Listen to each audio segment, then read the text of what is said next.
युवराज कुमार आज के इस कैरियर काउंसलिंग सेशन में आप सभी का हार्दिक स्वागत एवं अभिनंदन करता हूँ। आदरणीय डॉक्टर अजिता फौजन, president CRPF family welfare association व president BSF wife welfare association, सभी जोनल हेड्स, सभी मेंबर्स, बीएसएफ वाइफ वेलफेयर सदस्यगण, मुख्य वक्ता श्री आलोक बंसल, वेबएक्स, फेसबुक तथा यूट्यूब के माध्यम से जुड़ी सीआरपीएफ के सभी रीजनल कावा हेड्स, सीआरपीएफ एवं बीएसएफ के अधिकारीगण, आर्मी के परिवारजन एवं बच्चों का मैं युवराज कुमार उप कमांडेंट व ज्वाइंट सेक्रेटरी कावा सीआरपीएफ मुख्यालय नई दिल्ली से आप सभी का हार्दिक स्वागत एवं अभिनंदन करता हूँ। हम सभी अवगत हैं अभी हाल में बच्चों के सेशन एग्जाम्स हुए हैं तथा बच्चों ने अगली हायर क्लास में एडमिशन भी लिया है। 9th, 10th, 11th तथा 12th की शिक्षा स्टूडेंट लाइफ का एक महत्वपूर्ण भाग है जहां से एक दिशा तैयार होती है।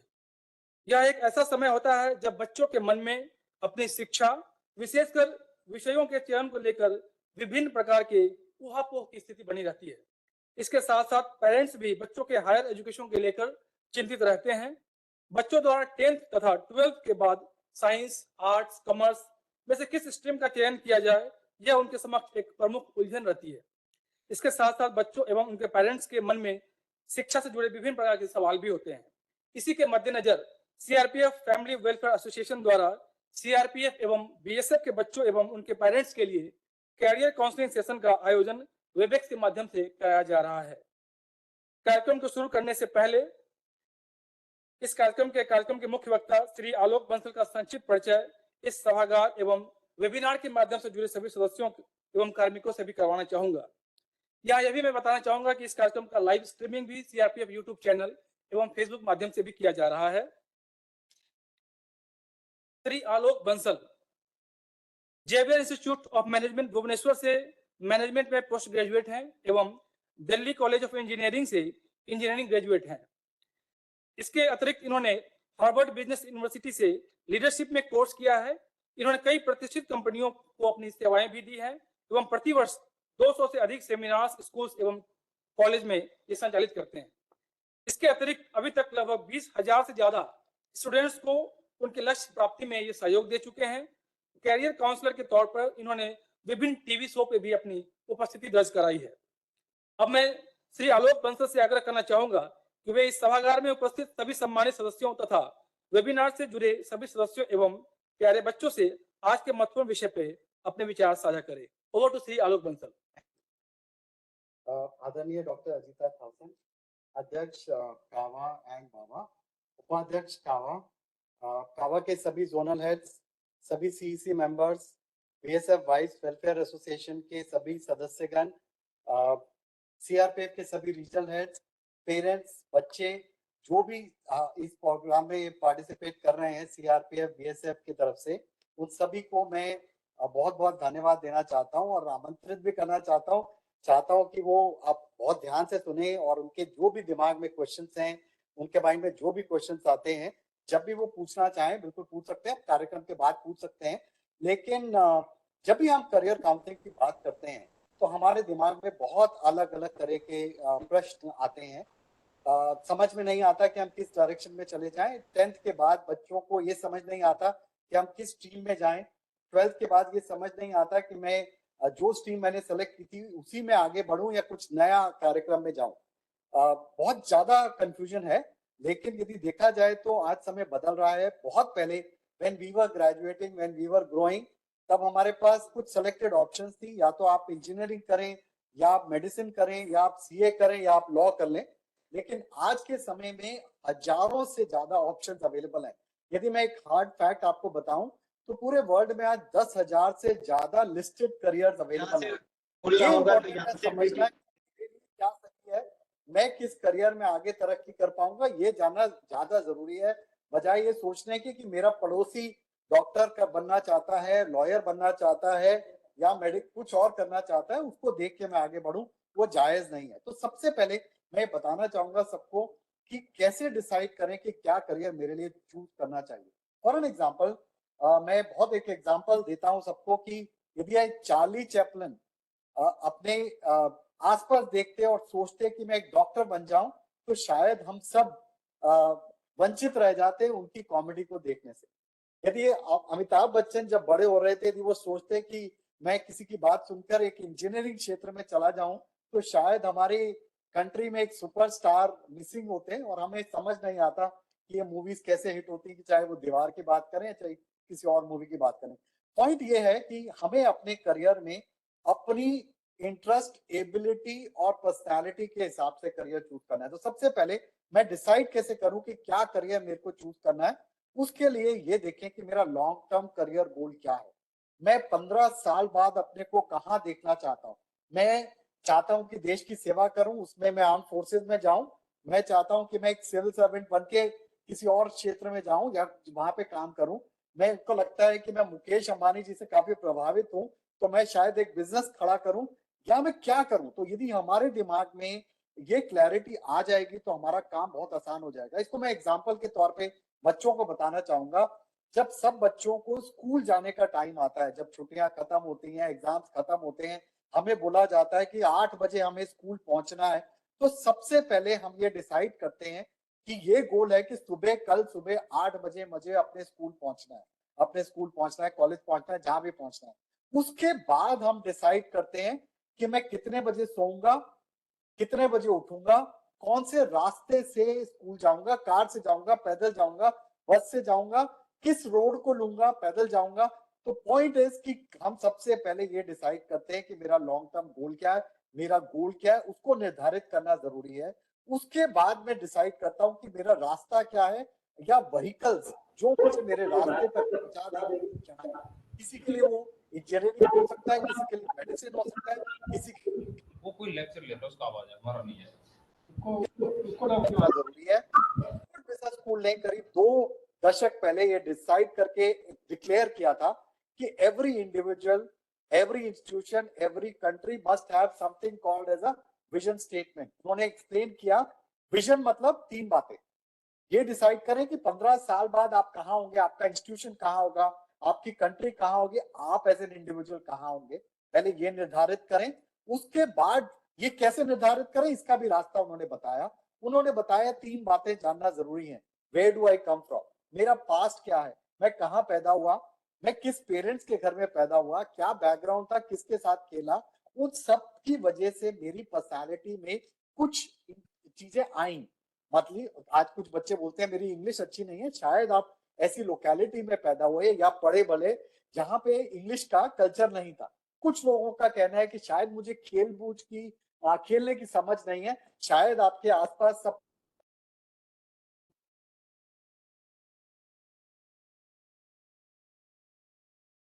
लेकिन ये समझना जरूरी है कि आज हम जो भी कर रहे हैं वो हमारे पास्ट की वजह से। फॉर एन एग्जाम्पल, आज 11th-12th में जब बच्चे आते हैं तो काफी बच्चे बोलते हैं कि मुझे मैथ्स पसंद नहीं है। अब उसके बाद भी मैं जबरदस्ती मैथ्स पढ़ूं तो शायद वो जायज नहीं है। मुझे समझना जरूरी है कि मुझे मैथ्स क्यों पसंद नहीं है, तो मैं आज जो भी कर रहा हूं वो मेरे पास्ट से इन्फ्लुएंस्ड है। विद द सेम लॉजिक, मैं जो भी फ्यूचर में करने वाला हूं वो आज से लेके फ्यूचर तक वो डिसाइड करने के लिए मैं आज सक्षम हूं। आज मैं बच्चों की तरफ देख के बोल रहा हूं। आज जब आप 11th में आते हो, 10th में आते हो, तो आज आप बोलते हैं मम्मी मुझे कुछ मत कहो, मुझे सब पता है, मैं मेच्योर हो गया हूं, मैं बड़ा हो गया हूं। तो हम अपने करियर के बारे में भी क्यों नहीं बड़े हो रहे, क्यों जानने की कोशिश नहीं कर रहे। तो इट इज इंपॉर्टेंट कि हम अपनी विजन स्टेटमेंट डिसाइड कर लें, लॉन्ग टर्म गोल्स क्या है उसको लिख लें। दूसरी बात, करियर काउंसलिंग के हिसाब से ये बात जानना जरूरी है कि हर आदमी की अपनी अलग पर्सनैलिटी है। जैसे मैंने चार्ली चैपलिन की बात की, कि कैसे पता चलेगा कि मेरी पर्सनैलिटी क्या है। हम सब जिंदगी में तरक्की मानना, तरक्की करने का मतलब खाली पैसा कमाना नहीं है। ये एक गलत धारणा है जो काफी फैल रही है, लेकिन ये नहीं है। We should be happy. मैं जो कर रहा हूं यदि मैं उसमें खुश हूं, मैं करियर काउंसलिंग करके खुश हूं तो मैं सक्सेसफुल हूं। मैं पैसे कमा के खुश हूं तो मैं सक्सेसफुल हूं। मैं देश के लिए कुछ कंट्रीब्यूट कर रहा हूं, उसके लिए खुश हूं, तो वो मेरी सक्सेस है। तो हर आदमी के लिए अपनी अपनी अलग सक्सेस की डेफिनेशन है। ये समझना जरूरी है कि we should be happy in the long term. उसके लिए मुझे काम करना है। तो 3-4 बातें हम जो पता कर सकते हैं अपने बारे में। सबसे पहले एक साइकोमेट्रिक टेस्ट होता है जो एक साइंटिफिक टूल है, पूरे वर्ल्ड में अवेलेबल है, जिससे आप समझ सकते हैं उस साइकोमेट्रिक टूल से क्या पता चलता है। उस साइकोमेट्रिक टूल से पता चलता है आपके इंटरेस्ट क्या है। किसी का पेंटिंग में इंटरेस्ट है, किसी का साइकोलॉजी समझने में इंटरेस्ट है, किसी का कंटेंट डेवलपमेंट में इंटरेस्ट है, किसी को फुटबॉल पसंद है। हर आदमी का अपना इंडिविजुअल इंटरेस्ट है, उसको समझना जरूरी है और वो इंपॉर्टेंट है। उसके बेसिस पे हम डिसाइड करते हैं, हाँ डिसाइड करते हैं, लेकिन वो फाइनली डिसाइसिव फैक्टर नहीं है। इंटरेस्ट समझना जरूरी है। दूसरा, हम समझते हैं कि मेरी इंटेलेक्चुअल कैपेसिटी क्या है। आज हर पेरेंट को देखने में लगता है, पेरेंट्स बोलते हैं बेटा इंजीनियरिंग करना है तो कंप्यूटर साइंस कर ले, आज ये मत कर, कंप्यूटर्स के क्षेत्र में चला जा, बहुत अपॉर्चुनिटीज है, बहुत पैसे मिलेंगे। लेकिन यदि मेरा इंटेलेक्चुअल कैपेसिटी बैठ के लगातार काम करने का नहीं है, मैं एल्गोरिथम नहीं डेवलप कर सकता, मैं मैथ्स में काम नहीं कर सकता, तो क्या वो मेरे लिए अच्छा फ्यूचर होगा? शायद नहीं। तो मुझे इंटेलेक्चुअल कैपेसिटी जानना जरूरी है, मेरी कैपेसिटी कितनी है। हर आदमी की अपनी अलग कैपेसिटी है। तीसरा जो बहुत इंपॉर्टेंट एक डिसाइसिव फैक्टर है, वो ये फैक्टर है समझना कि मेरी पर्सनालिटी कहाँ फिट होती है। फॉर एन एग्जाम्पल, मुझे लगता है कि मैं साइकोलॉजी में अपना करियर बनाना चाहता हूँ। यदि मैं साइकोलॉजी में अपना करियर बनाना चाहता हूँ और मैं लोगों से एम्पैथाइज नहीं कर सकता, तो मेरे लिए ये बात ठीक नहीं है। यदि मैं कंप्यूटर साइंस में जाना चाहता हूं और मैं लगातार, जैसे मैंने बोला, लगातार बैठ के काम नहीं कर सकता, 8 घंटे बैठ के कोडिंग नहीं कर सकता, मेरी पर्सनैलिटी को वो सपोर्ट नहीं करता, तो मुझे उस एरिया में नहीं जाना चाहिए। यदि मुझे बहुत प्रेशर पसंद नहीं है तो शायद मार्केटिंग के एरिया में नहीं जाना चाहिए। ये सब हमारी पर्सनैलिटी से डिटरमिन्ड है। तो इस बात को समझना जरूरी है कि मेरा इंटरेस्ट क्या है, मेरी एबिलिटी क्या है और मेरी पर्सनैलिटी फिटमेंट क्या है। एज ए करियर काउंसलर मैं सबसे ज्यादा जोर दूंगा पर्सनैलिटी फिटमेंट पे, क्योंकि यदि आपकी पर्सनैलिटी से फिट करते हुए एरिया में आप चले गए, उस इकोसिस्टम में चले गए, तो आप बहुत अच्छा कर लेंगे। काफी लोग अपने by sheer laboriousness, by sheer effort वो कुछ भी कर पाते हैं, कुछ भी किसी भी क्षेत्र में आगे कर पाते हैं। बट शायद वो पहले हम लोग करते थे क्योंकि अपॉर्चुनिटीज कम थी, आज ऐसा नहीं है।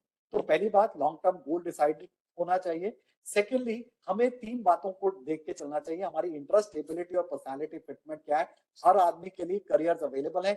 हमारी कंट्री में, पूरे वर्ल्ड में, मैंने पहले भी बोला, 10,000 से ज्यादा करियर्स अवेलेबल है। आज सब बच्चों से पूछे तो वो बोलते हैं मैं वीडियो गेम खेलता हूँ, मैं गूगल पे जाता हूँ, मैं चैट जीपीटी यूज करता हूँ, मेरे को सब समझ आता है गूगल क्या कर रहा है। लेकिन उनसे पूछें कि गूगल वर्ड कहाँ से आया, तो शायद नहीं पता। हम पूछे गूगल क्रोम के लोगों में कलर्स क्या है, मुझे नहीं पता। मैं काफी बच्चों से पूछता हूँ कि हमारे वाइस प्रेसिडेंट जी का नाम क्या है, तो 99.9% बच्चों को नहीं पता, क्योंकि शायद वो अपने कंप्यूटर्स में, गेम्स में इतने बिजी हो गए हैं कि आसपास की इंफॉर्मेशन ले नहीं रहे।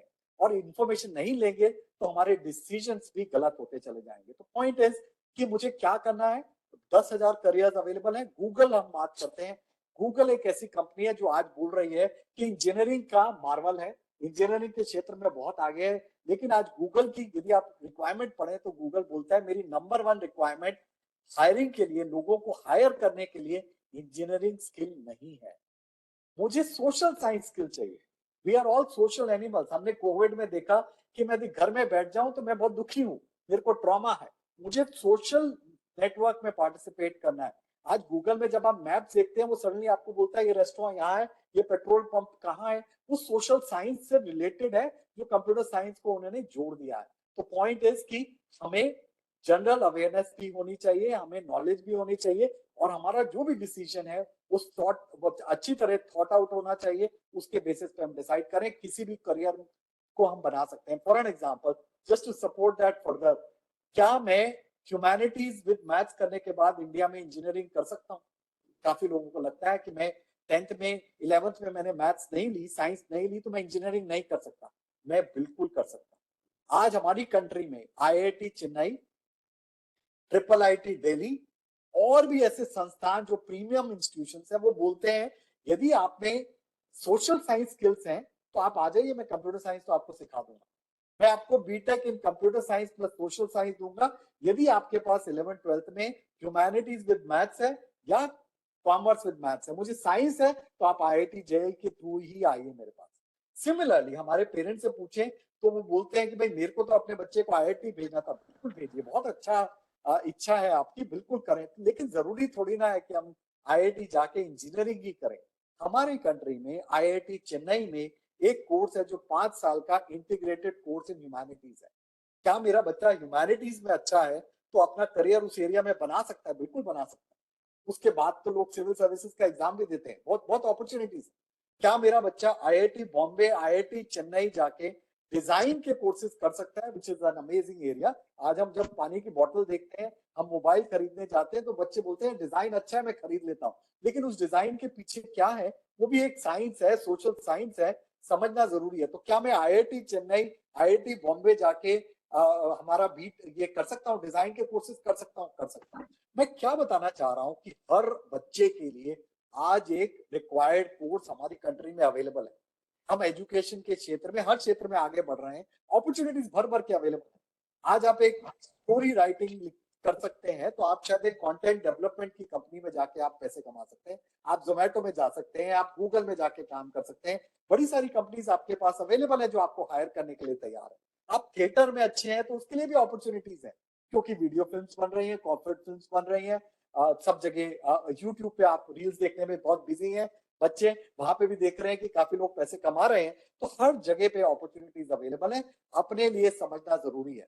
तो मैं इसके बारे में और डिटेल में आ सकता हूं, बट मेरा पॉइंट ये है कि आप जब 11th में आते हैं, 10th के एग्जाम्स के बाद जब हम स्ट्रीम सिलेक्शन पे आते हैं, जो एक बहुत ही वो कहते हैं कि बहुत इंपॉर्टेंट इशू है पेरेंट्स का, जिसमें पेरेंट्स बोलते हैं कि मेरा तो जिद है कि मेरा बच्चा डॉक्टर ही बने, चाहे उसके कुछ भी नंबर आए। तो ये बात समझ लें कि हम अच्छा करियर चाहते हैं, हम हैप्पीनेस चाहते हैं अपने बच्चों की। और बच्चों को भी समझना चाहिए कि आपको सक्सेस तभी मिलेगी जब आप एकेडमिकली अच्छा कर पाए, किसी भी एरिया में करें। आपको पॉलिटिकल साइंस अच्छा लगता है, पॉलिटिकल साइंस में टॉपर है, तो आपके लिए करियर अवेलेबल है। आपको कंप्यूटर साइंस अच्छा लगता है, मैथ्स अच्छा लगता है, उसमें आप टॉप कीजिए। आप डिजाइन में अच्छे हैं, आप डिजाइन में टॉप करें, तो आपके पास ऑप्शंस अवेलेबल है। The point I am trying to make here is, जो करें अच्छी तरह करें, टॉप ब्रैकेट पे पहुंचे, आपके पास opportunities है। मैंने आपको शोकेस करके बता दिया कि आईआईटी जाना चाहते हैं, आप आईएम जाना चाहते हैं, आप किसी भी अच्छे इंस्टीट्यूशन में जाना चाहते हैं, आपके पास अपॉर्चुनिटीज अवेलेबल है। कुछ बच्चों को मैं ये भी बताना चाहता हूँ, काफी बच्चों का एक क्वेश्चन रहता है कि मेरे क्या स्कूल के नंबर इंपॉर्टेंट है। आज जब हम 11th में जाते हैं, जब स्ट्रीम सिलेक्शन की बात आती है, तो स्कूल बोलता है भाई आप चाहते हो कि मैं आपको साइंस दे दूं, लेकिन आपके पास तो 10th में अच्छे नंबर ही नहीं है, आपने प्री बोर्ड में अच्छा परफॉर्म नहीं किया, 9th में आप अच्छे नहीं थे, तो मैं आपको कैसे एडमिशन दे दूं। बात काफी हद तक जायज है, लॉजिकल है। लेकिन उसके बाद भी यदि आपको लगता है कि नहीं, मेरे से एक पहले गलती हो चुकी है, मैं उसको कवर अप करना चाहता हूं, मैं अब मेहनत करना चाहता हूं, तो please go and talk to your school, but be very clear about this कि स्कूल में भी आपको यदि कोई स्ट्रीम मिल गई है, तो वो 11th के सितंबर तक आपको फाइनल करनी जरूरी है, बिकॉज तभी आप सीबीएसई या रिस्पेक्टिव बोर्ड को इन्फॉर्म करते हैं। उससे पहले आप कुछ एक्सपेरिमेंट करना चाहते हैं तो कर सकते हैं, ऑप्शन सीबीएसई बहुत सारी दे रही है, वोकेशनल कोर्सेज भी आपके पास अवेलेबल है। बट पॉइंट इज कि पास्ट को देखें, उसको नकारें नहीं, उसको ये ना सोचें कि मैं पास्ट को भूल जाता हूँ, एक नया सिरा शुरू करता हूँ। पॉसिबल है, लेकिन मेहनत ज्यादा करनी पड़ेगी। तो ये सोच समझ के अपनी स्ट्रीम सेलेक्ट करें, प्रैक्टिकल स्ट्रीम सेलेक्ट करें। दूसरी बात, क्या मैथ्स लेना, मैथ्स के ऊपर सबसे ज्यादा सवाल हमारे पास आते हैं कि मेरा मैथ्स बच्चे का अच्छा नहीं है, लेकिन मैथ्स के बिना तो रास्ते बंद हो जाएंगे, या मैं साइंस इसलिए दिला रहा हूँ कि बच्चों के पास रास्ते खुले रहेंगे जिंदगी भर, तो साइंस पढ़ लेगा 11th-12th में तो अच्छा रहेगा। बिल्कुल कोई बुराई नहीं है, लेकिन यदि बच्चा पढ़ सकता है तब। आप चाहते हैं कि आपका बच्चा डिप्रेस हो, आप चाहते हैं कि आपका बच्चा परेशान हो और उसके जो भी सब्जेक्ट पढ़ रहा है परेशान होकर पढ़े, बिल्कुल जरूरी नहीं। आज हमारी कंट्री में बहुत सारे स्कूल ऐसे मिलेंगे जो कि साइंसेस के साथ केमिस्ट्री नहीं दे रहे हैं, वो बोल रहे हैं केमिस्ट्री, काफी क्षेत्र में केमिस्ट्री पढ़ना जरूरी नहीं है, तो आप फिजिक्स मैथ्स पढ़ के भी इंजीनियरिंग कर सकते हैं। तो पॉइंट इज कि आप अपने मनपसंद सब्जेक्ट चूज कर सकते हैं, उसमें आगे बढ़ें, जबरदस्ती ना करें क्योंकि मेरे पड़ोस की आंटी ने कहा, मेरे अंकल ने कहा कि मैं आपको डेटा साइंटिस्ट बना दूंगा, तो मैं उस क्षेत्र में बढ़ जाऊं और आगे चला जाऊं। ऐसा बिल्कुल ना करें, अपने पास खड़े हो। दूसरी बात, तो स्ट्रीम सिलेक्शन करते समय ध्यान रखें, साइकोमेट्रिक टेस्ट करें, अपने स्कूल के टीचर से बात करें जो कि आपको रोज देख रहे हैं, समझ रहे हैं, आपकी अच्छी बुरी आदतें समझते हैं, पहली बात। दूसरी बात, जब हम स्ट्रीम सिलेक्शन ले लेते हैं और हम आप आगे बढ़ना चाहते हैं, तो 11th के बिगिनिंग में आपको एक रोड मैप बना लेना चाहिए कि 12th के बाद आपको एंट्रेंस एग्जाम की तैयारी करनी है, आईआईटी जाना है, मेडिकल जाना है, दिल्ली यूनिवर्सिटी या सेंट्रल यूनिवर्सिटीज में अप्लाई करना है, उसका एडमिशन प्रोसेस क्या है। फॉर एन एग्जाम्पल, आईआईटी और मेडिकल तो सबको पता है, लेकिन दिल्ली यूनिवर्सिटी या सेंट्रल यूनिवर्सिटीज के लिए अब एक एग्जाम आ गया जिसको कहते हैं CUET, which is conducted by NTA, by government of India, जिसके अंदर वो कहते हैं कि 11th-12th की परफॉर्मेंस आपकी अच्छी होनी चाहिए, बिल्कुल होनी चाहिए, बट लेकिन हम आपके 12th के नंबर के बेसिस पे आपको कॉलेज में एडमिशन नहीं देंगे। आपके 12th के बाद एक एंट्रेंस एग्जाम होगा किसी भी क्षेत्र का, चाहे साइकोलॉजी है, चाहे सोशियोलॉजी है, फॉरेंसिक साइंस है, चाहे बायोटेक्नोलॉजी है, बायोलॉजी है। आपको सेंट्रल यूनिवर्सिटीज में एडमिशन लेना है बैचलर्स के लिए, तो आपको एक एंट्रेंस एग्जाम देना पड़ेगा जिसको हम कहते हैं CUET। अब जब बच्चे बोलते हैं, जब हम बच्चों से बात करते हैं, तो बच्चों का एक कहना है कि जी मैं CUET करना है, 12th के नंबर तो इंपॉर्टेंट नहीं है, तो मैं स्कूल क्यों जाऊं। ये बिल्कुल गलत है, बहुत गलत है। कोविड के टाइम पे तो आप घर से बाहर निकलना चाहते थे, और अब जब हमें मौका मिल रहा है तो हम स्कूल को अवॉइड करते हैं, बिल्कुल गलत है। जितनी समझ, जितनी नॉलेज, जितनी अपब्रिंगिंग हमारी स्कूल कल्चर में हो पाती है, जहां पे हम अपने सहपाठियों के साथ, अपनी सेम एज के बच्चों के साथ इंटरेक्ट करते हैं, मेंटल डेवलपमेंट हो पाती है, वो घर में बैठ के नहीं होने वाली। और यदि आप सोचते हैं कि आप नॉन अटेंडिंग स्कूल में चले जाएंगे, तो शायद आपको 2 साल बाद समझ आएगा कि आपका एग्जाम क्रैक हुआ कि नहीं हुआ। स्कूल में रेगुलर इंटरवल्स पे आपके टेस्ट होंगे और आपको समझ आ जाएगा कि आपसे कुछ गलती हो रही है कि नहीं हो रही है। तीसरी बात जो बहुत इंपॉर्टेंट बात है, आज CUET का एग्जाम देखें, IIT मेंस का एग्जाम देखें, नीट का एग्जाम देखें, CUET में जो भी सिलेबस आपके पास आ रहा है वो वही सिलेबस है जो आपने 11th 12th में पढ़ा है।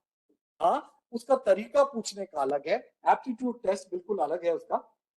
एप्टीट्यूड टेस्ट इसमें maths, mental ability, general awareness एक अलग है जो आप शायद पढ़ नहीं रहे, देख नहीं रहे, लेकिन बाकी सब कुछ सिलेबस आपका जो 11th 12th में पढ़ा है वही आने वाला है।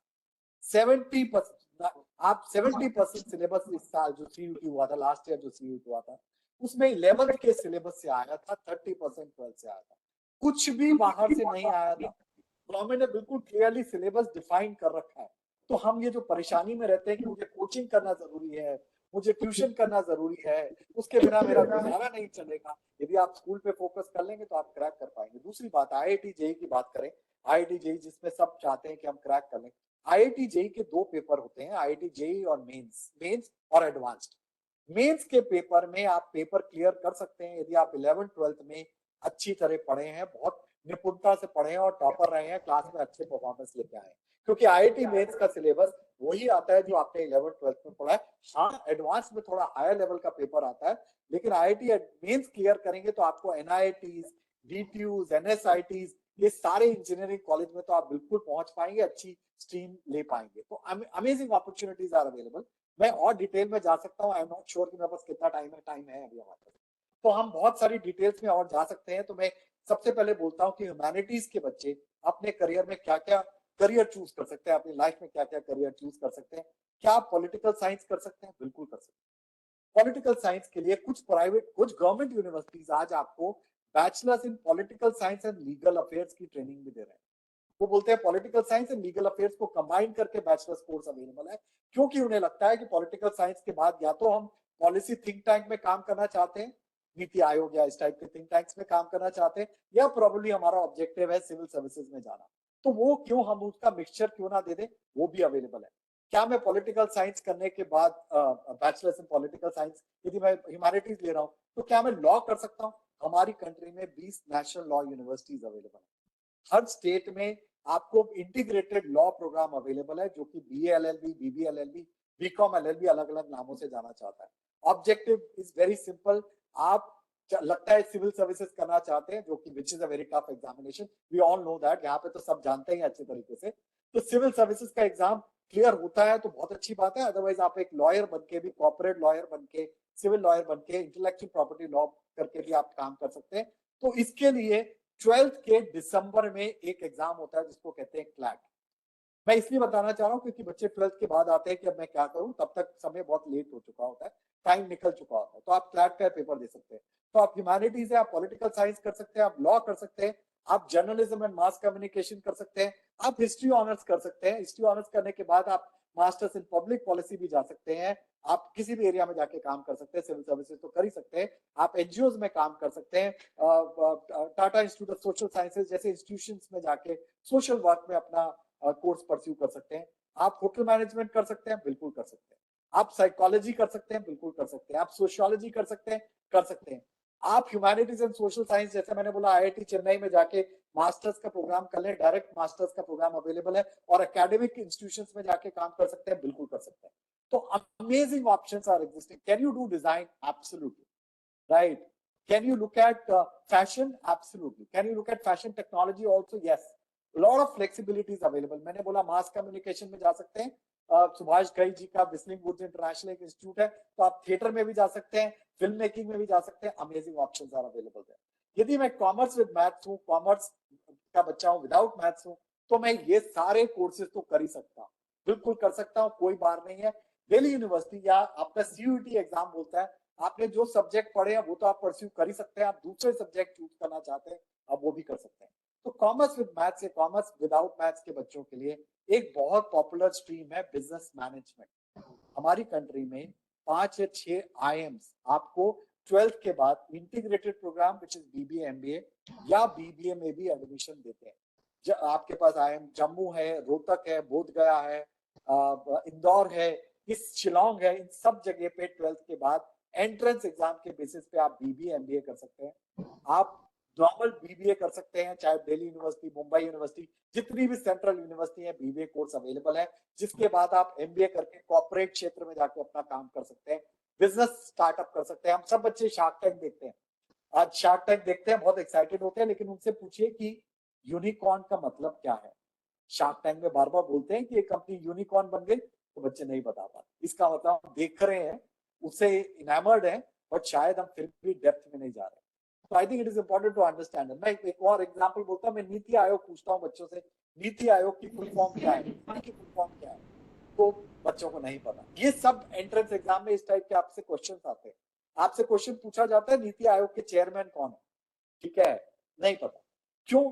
तो ये सब एग्जाम्स में आपके पास आता है. तो coming back to the question, हम commerce without maths, commerce with maths के बाद बिजनेस मैनेजमेंट कर सकते हैं, लॉ कर सकते हैं, जर्नलिज्म एंड मास कम्युनिकेशन कर सकते हैं, मास मीडिया कम्युनिकेशन कर सकते हैं, हम टीचिंग लाइन में जा सकते हैं, बीएलएड कर सकते हैं, हम डिजाइन कर सकते हैं, कुछ भी एरिया में जा सकते हैं, सोशल वर्क भी कर सकते हैं. For an example, specially for girls, and मैं दिल्ली से हूं, मैं बता पा रहा हूँ, दिल्ली यूनिवर्सिटी सेंट्रल यूनिवर्सिटी है. 12th के बाद गर्ल्स के लिए दिल्ली यूनिवर्सिटी में एक एक्सक्लूसिव कोर्स है जिसको कहते हैं mass media and communication, which is also an amazing course which is available at only for girls entrance exam. ठीक है. इसी तरह सेंट डेविस कॉलेज मुंबई में भी अवेलेबल है, बहुत सारे कॉलेजेस में अवेलेबल है, मुंबई यूनिवर्सिटी में भी अवेलेबल है. which means that journalism and mass communication को अब बढ़ा दिया गया है, उसको मास मीडिया कम्युनिकेशन बोलते हैं. करेक्ट. सो आई थिंक उसमें भी करियर्स अवेलेबल है, बहुत सारी ऑप्शंस अवेलेबल है.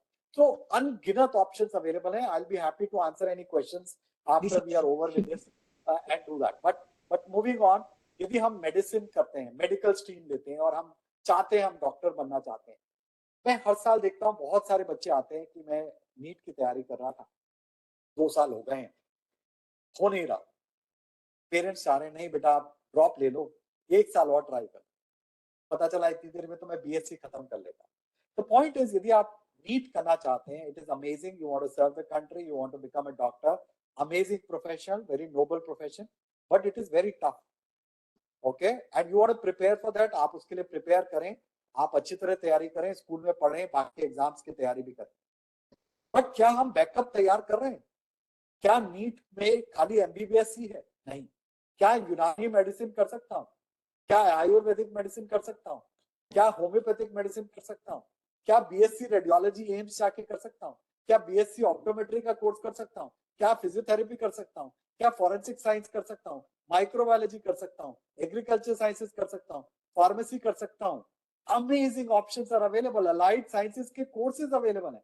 आई गेट स्टूडेंट्स जो कहते हैं हम इंटरनेशनली बाहर जाके पढ़ेंगे, और जो मेरे पास बहुत बच्चे आते हैं, और क्या कोर्स करेंगे? मुझे सर्जन नहीं बनना, सर्जन का असिस्टेंट बनना है, जिसके लिए एक अलग कोर्स अवेलेबल है, जो हम अलाइड साइंसेस की कोर्सेज कह रहे हैं. They are well paying, amazing courses are available. Look at, हमें जरा सी तकलीफ होती है तो हम एक फिजियोथेरेपिस्ट के पास भागते हैं, हम एक रेडियोलॉजिस्ट के पास जाते हैं. क्या उसमें करियर नहीं है? तो हम अपने को इतना डिप्रेस्ड मोड में क्यों लेके जाएं, या इतने परेशान क्यों हो कि हम मेंटल एगनी पे जा रहे हैं? हम इन ऑप्शंस को क्यों कंसिडर नहीं करते? क्या मैं बीएससी माइक्रोबायोलॉजी करके रिसर्च फील्ड में जाके कोविड जैसी वैक्सीन को नहीं तलाश कर सकता? बिल्कुल कर सकता हूँ. क्या मैं एक हॉस्पिटल में जाके काम नहीं कर सकता? बिल्कुल कर सकता हूँ. Amazing options are available. Look at public health, right? Look at all these areas which are growing very well. And हमें हैरानी होती है. मेरे पास एक बच्चा आया जो एमडी रेडियोलॉजी किया आरएमएल दिल्ली से मेडिकल करने के बाद, और बोली कि मेरे को अब मेडिसिन नहीं करना, मैंने रेडियोलॉजी कर लिया, एमडी रेडियोलॉजी कर लिया, मुझे बाहर जाना है। तो हमने काफी साइकोमेट्रिक टेस्ट किया, उसको सजेस्ट किया कि आप पब्लिक हेल्थ में चले जाओ। She went to Harvard to pursue public health, अभी वर्ल्ड बैंक में जॉब लगी है, amazing salary. The point is कुछ भी कर सकते हैं। तो क्या मैं इतने साल मेहनत करने के बाद, परेशान होने के बाद पब्लिक हेल्थ किया, तो क्या मैं रेडियोलॉजी या बायोलॉजी, माइक्रोबायोलॉजी की बात नहीं कर सकता था? बिल्कुल कर सकता। मेरे पास एक स्टूडेंट आया कि सर मुझे रिसर्च करनी है, बट मेरे पेरेंट्स बोल रहे हैं बेटा एमबीबीएस कर लो। एमबीबीएस करने के बाद हम कहाँ रिसर्च कर पाएंगे, वो एक अलग एरिया है।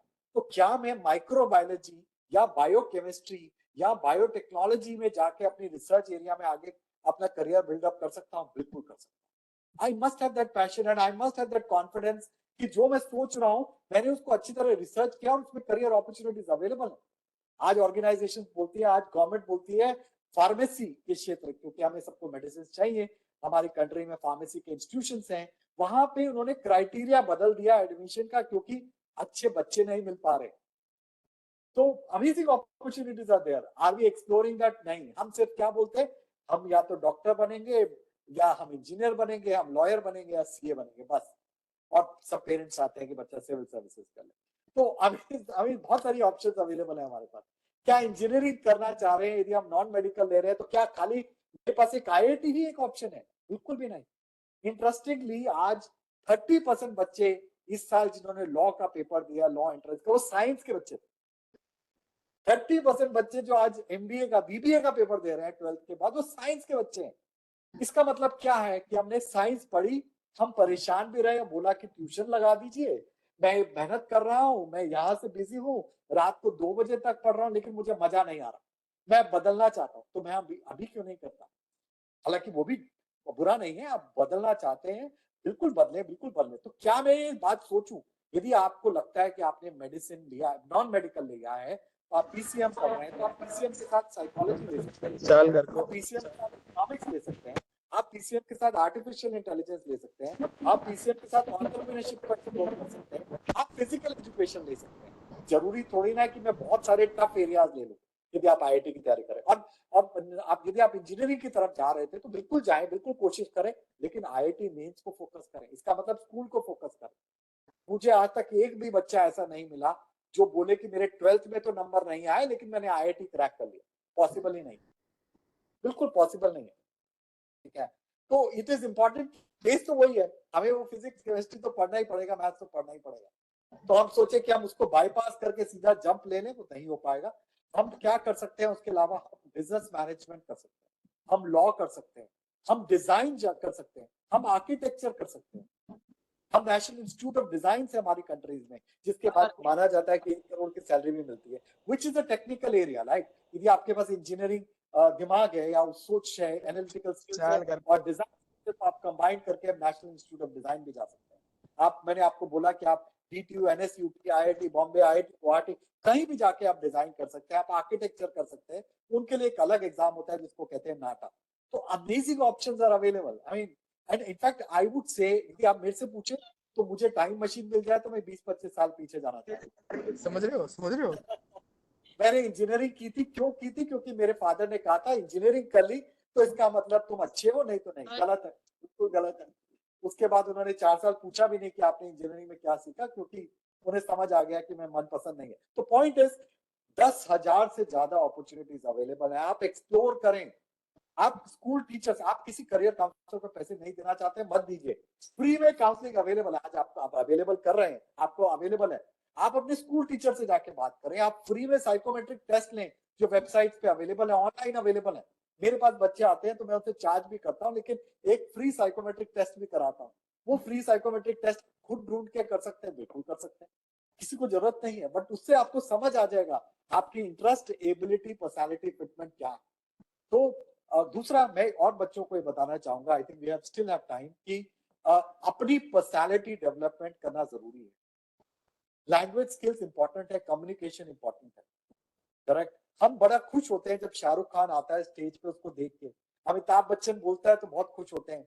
अश्नीत ग्रोवर के आजकल वीडियोस यूट्यूब पे देखते हैं या रील्स पे देखते हैं तो बड़े खुश होते हैं, उनसे बहुत अच्छे लगते हैं। लेकिन क्या हम मेहनत कर रहे हैं अपनी कम्युनिकेशन स्किल्स को डेवलप करने के लिए?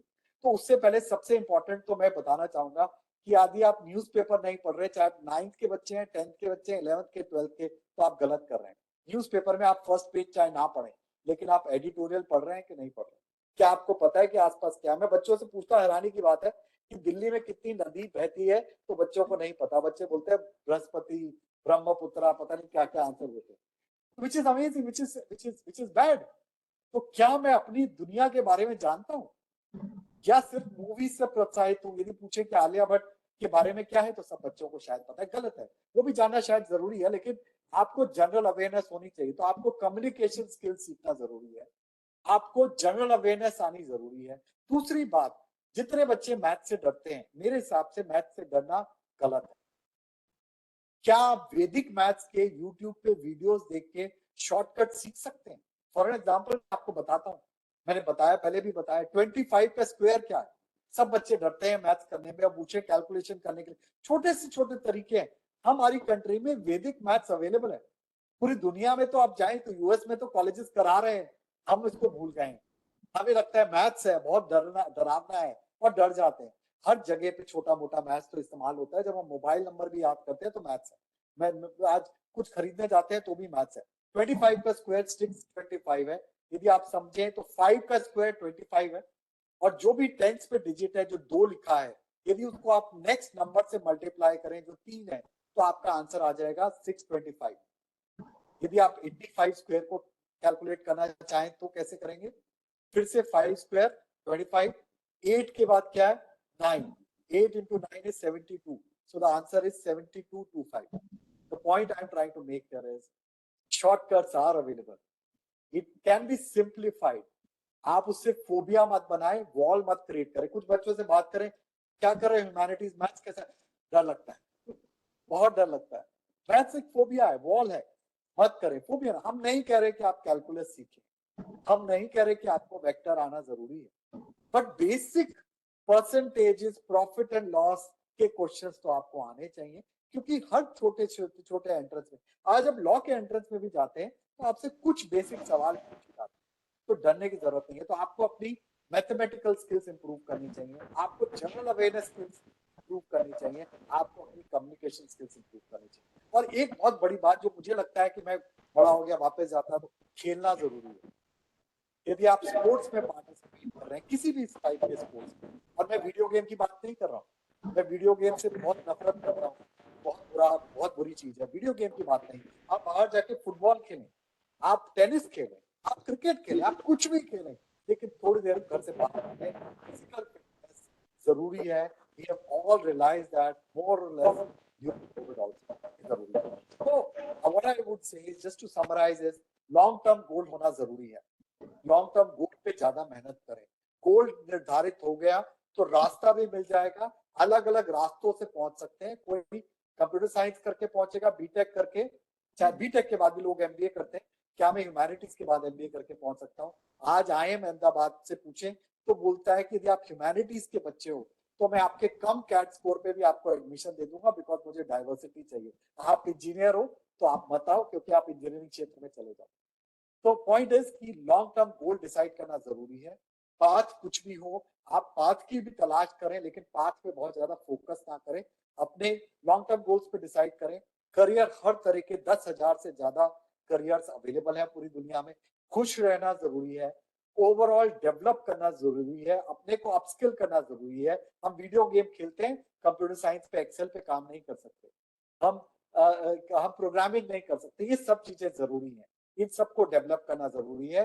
एंड आप जो करें उसमें आप अच्छा करें, जो सब्जेक्ट पढ़ें स्कूल पे फोकस करें, स्कूल के सिस्टम को बिल्कुल इग्नोर ना करें। यदि आपने स्कूल के सिस्टम को इग्नोर किया और वो सिस्टम आपको इग्नोर करेगा तो आप बहुत तकलीफ में हैं। आप उसी को सिस्टम का फायदा उठाएं, जाएं, समझें, पढ़ाई करें, अपनी ओवरऑल पर्सनालिटी डेवलपमेंट के लिए बहुत जरूरी है। 11th 12th में तो आते ही हम अपने मम्मी पापा से बात नहीं करना चाहते, कमरा बंद कर लेते हैं। स्कूल में जाके कम से कम किसी से बात तो करने को मिलता है, सीखने को मिलता है, तो वो जरूर जाएं। And we can do whatever we want to do in this world. This is an amazing world, these are amazing times.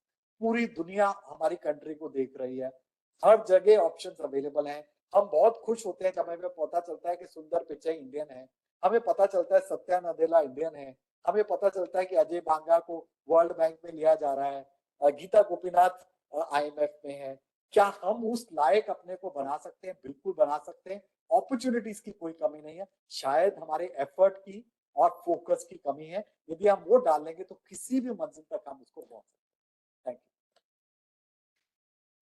You. Thank you sir.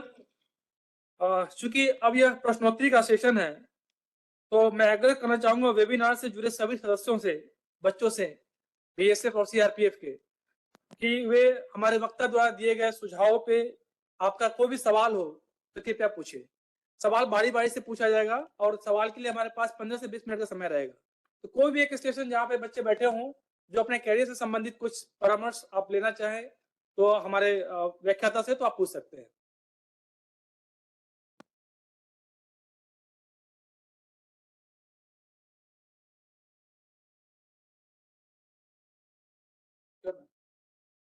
Start with मैं अपने नॉलेज को अपडेट करना चाह रही हूँ कि अगर 10th तक कोई भी बच्चा, चाहे वो आर्ट्स या साइंस, ओवरऑल सब्जेक्ट्स में एक्सीलेंट हो, 9 ग्रेड हो, लेकिन फिर भी he doesn't want to study further, और 10th के बाद वो सीधे प्रोफेशनल कोर्सेज करके, 12th के बाद वी हैव ऑप्शंस, इतना अपडेट है हम लोग के नॉलेज में, लेकिन 10th के बाद अगर कोई करना चाहे तो इंडिया में हमारे लिए वैसे ऑप्शंस इसके हमारे पास डिप्लोमा कोर्सेज अवेलेबल है, बट यदि ये उधर उसको कुछ ना कुछ पढ़ाई तो 11th 12th में करनी चाहिए, 11th 12th करना चाहिए।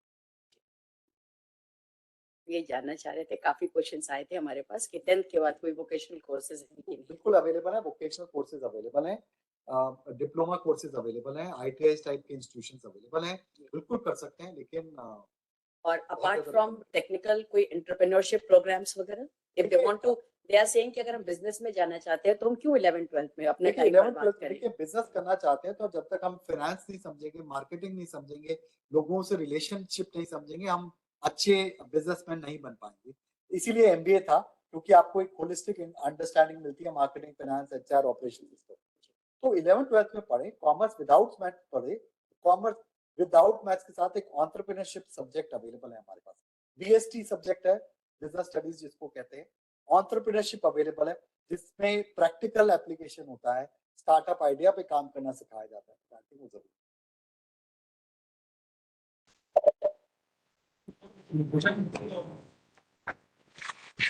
हेलो नमस्कार सर। हेलो नमस्ते सर। यस, STC बैंगलोर, आपकी आवाज आ रही है। सर मेरा एक सवाल है सर, ज्यादातर बच्चों को मैथ्स टफ क्यों होता है सर? देखिए मैथ्स में डर क्यों होता है, मैं इसका लॉजिक बता देता हूँ। मैथ्स में डिसिप्लिन चाहिए। मतलब आज आप बच्चों को देखिए, आप आसपास बच्चों को देखें तो वो बहुत कम बच्चे टेबल चेयर पे बैठ के पढ़ाई करते हैं। जी सर। और मैथ्स में प्रैक्टिस करना जरूरी है। आप टेबल्स भी करते हैं, टेबल्स की प्रैक्टिस ना करें तो भूल जाएंगे, रेगुलर प्रैक्टिस चाहिए। मैं एक एग्जांपल देता हूँ। हम हमेशा बचपन से सुनते आए थे हेयर और टॉर्टोइस की स्टोरी। जो कंसिस्टेंट है अपने एफर्ट्स में, कंसिस्टेंटली चल रहा है धीरे धीरे, वो जीत जाएगा। मैथ्स में एक कंसिस्टेंट एफर्ट चाहिए। तो दूसरा क्या है कि हवा में क्या है कि मैथ्स बहुत डरावना है, खतरनाक है, ऐसा है नहीं।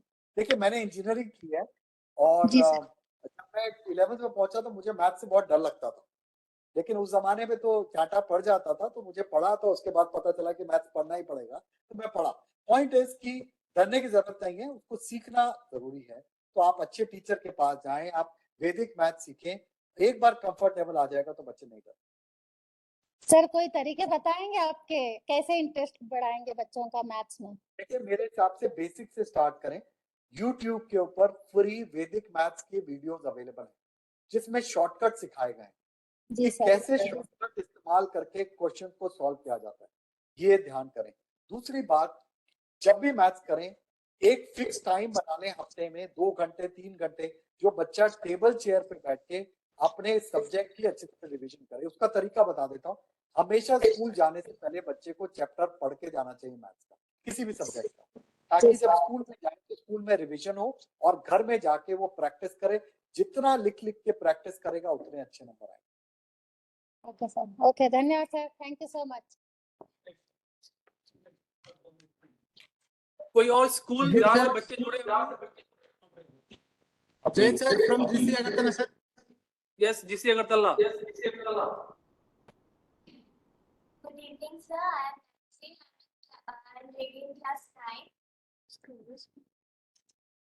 जीसी अगरतला, आपकी आवाज नहीं आ रही क्लियर, एक बार फिर से क्वेश्चन करें। खड़े हो जाओ। हाँ, बोलो, फिर से Good evening, sir. I am Nancy. I am reading class 9. बैठ जाओ, बैठ जाओ।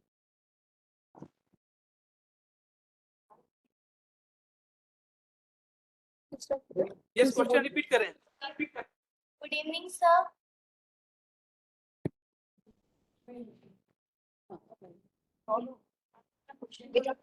सर, मेरा क्वेश्चन ये है कि मुझे अपने फ्यूचर में बैंकिंग करना है, लेकिन मेरे साइंस में ज्यादा अच्छे मार्क्स आते हैं मैथ से, तो सर क्या मैं साइंस से बैंकिंग कर सकती हूँ? बैंकिंग कर सकते हैं, बिल्कुल कर सकते हैं, बहुत आराम से कर सकते हैं। देखिए, बैंकिंग क्षेत्र में आने के लिए या तो मैं कॉमर्स बीकॉम करूं, या मैं 12th के बाद भी पहले तो मैं गवर्नमेंट के एग्जाम दे सकता हूं बैंकिंग में काम करने के लिए। दूसरी बात, या तो मैं बीकॉम करूं, या मैं इकोनॉमिक्स ऑनर्स करूं, या मैं बीबीए करूं, ये सब रास्ते आपको बैंकिंग की तरफ ले जा सकते हैं। तो क्या आप साइंस करने के बाद तीनों में से किसी भी एरिया में जा सकते हैं। बहुत सारे बच्चे आजकल पीसीएम विद इकोनॉमिक्स पढ़ते हैं, तो क्या इकोनॉमिक्स ऑनर्स करने के बाद आप एमबीए करके भी बैंक में जा सकते हैं, इकोनॉमिक्स भी बन सकते हैं, बिल्कुल बन सकते हैं। क्या आप आरबीआई में इकोनॉमिक्स की जॉब कर सकते हैं, बिल्कुल कर सकते okay sir, thank you sir. Good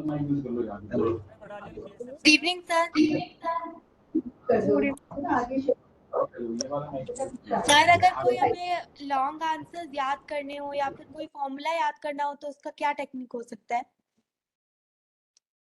बहुत अच्छा इंटरेस्टिंग क्वेश्चन है। ये सब हम परेशानी से निकल चुके हैं, हम तो निकल चुके हैं इससे, आप अभी जूझ रहे हैं, बहुत अच्छी बात है, बहुत अच्छा क्वेश्चन है। देखिए, आई थिंक इट इज इम्पोर्टेंट कि आप उसका पहले तो तथ्य समझ लें कि जो क्वेश्चन है या जो आपका आंसर है उसका लॉजिक क्या है। सबसे पहले लॉजिक समझें, उसके बाद उसको प्रैक्टिस करें, लिख के प्रैक्टिस करें। जो एक बहुत बड़ी गलती की जाती है कि हम कभी भी लिख के प्रैक्टिस नहीं करते, हम सैंपल पेपर नहीं करते। यदि हम लिख लिख के प्रैक्टिस करेंगे तो हम आराम से याद कर पाएंगे, और एक बार याद करके भूल ना जाए। देखिए, कई बार हम गलती क्या करते हैं, मेरा एग्जाम होने वाला 31 मार्च को, मैंने दिसंबर में कर लिया और जनवरी एंड में मैं सोच रहा हूँ कि मुझे याद होगा, शायद याद नहीं होगा, तो आप बार बार रिवाइज करें। मैं आपको उसको एक तरीका बता देता हूँ। हर बच्चे के पास 5 सब्जेक्ट है, आपके पास 7 दिन है। आप क्या करें, हर दिन को एक सब्जेक्ट के हिसाब से डिवाइड कर दें। आप बोले मंडे को मैं मैथ्स करूंगी, अपनी सेल्फ स्टडी, जो स्कूल में हो रहा है वो अलग है। ट्यूसडे को मैं साइंस पढ़ूंगी, वेडनेसडे को मैं इंग्लिश पढ़ूंगी। यदि आप ऐसा डिसाइड कर लेंगे तो एक तो आपका कभी भी बैकलॉग नहीं होगा, स्कूल से कभी भी पीछे नहीं होना चाहिए, स्कूल से हमेशा आगे होना चाहिए, रिवीजन होनी चाहिए। दूसरी बात, बार बार रिवाइज कर पाएंगे क्योंकि आपको पता है कि आज मेरा मैथ्स का दिन है, आज मेरा इंग्लिश का दिन। ठीक है, बीएसएफ भोज। Good evening sir. 25 battalion BSF से सर।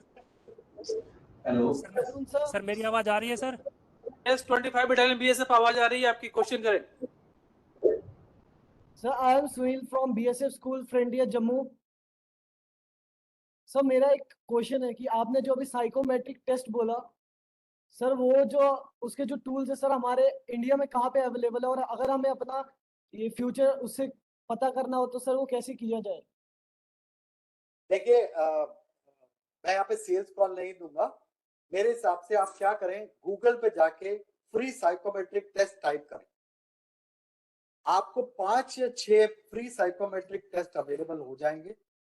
आप उसमें से कोई भी टेस्ट अपीयर करें तो आपको रिजल्ट आ जाएगा, जिसमें एक रिपोर्ट प्रिंट होकर आ जाती है कि आप किस टाइप की personality. Okay sir, thank you sir. Hello battalion से sir. Hello, sir. Hello, good evening, sir. I had a doubt. Yes, 25 battalion BSF. Good evening, sir. Sir, I am from 9th and मेरा ये question है कि 10th के बाद हम कौन से जॉब के लिए सबसे बेस्ट होते हैं? Good evening sir. सर बोल सकते हैं, जा रही है आवाज। बैंगलोर आप वेट सर- कीजिए, बैंगलोर वेट सर- कीजिए। Sir, Yes, Sir, 25 battalion BSF. hello, sir. Sir So I had a question to ask. Hello, sir. BSF frontier headquarter north Bengal, please अब वेट करें। 25 battalion BSF से क्वेश्चन है पहले। सर मैं 9th में हूँ और मेरा ये क्वेश्चन है कि 10th के बाद कौन से जॉब सबसे परफेक्ट होते हैं? 10th के बाद कौन से सब्जेक्ट सबसे परफेक्ट हो? Sir job. Sir subject science से। साइंस के बाद आप 10th के बाद तो कुछ वोकेशनल कोर्सेज ही कर पाएंगे, जैसे कि मैकेनिकल, इलेक्ट्रिकल, कंप्यूटर साइंस के कुछ कोर्सेज कर सकते हैं आप, और उस टाइप के होम साइंस इस टाइप के कोर्सेज भी अवेलेबल हैं, या आप इसमें डिप्लोमा कोर्सेज आपको अवेलेबल हो जाएंगे। बट आपको अपने आसपास कोई इंस्टीट्यूशन पता करना पड़ेगा सेंट्रल यूनिवर्सिटी से रिलेटेड, जो कि आपको वोकेशनल कोर्सेज अवेलेबल करा। इसमें वोकेशनल इंस्टीट्यूशंस हैं, वहां पे आपको कोर्स मिल पाएगा। Okay sir, thank you.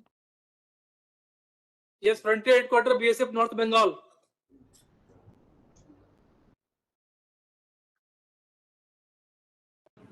आपकी आवाज नहीं आ रही है। Hello. Yes, sir. Sir, I had a question to ask. Sir, you had recently told to develop a roadmap on which the students should follow. So, could you give us some advice on how we can develop it? Roadmap का मैं बताऊं, करेंगे, I will give you about a roadmap which we should follow. Honestly speaking, first of all, decide what is the goal you have. Take a psychometric test that would help you understand what is the kind of a person you are, right? And what kind of a job or a vocation would fit into your personality.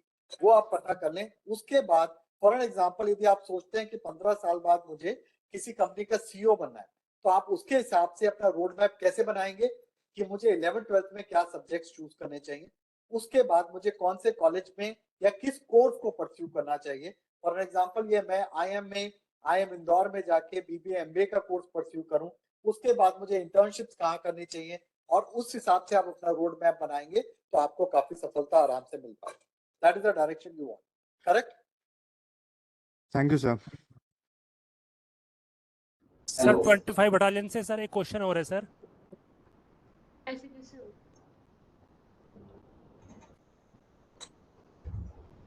Good evening sir, I am from good evening sir.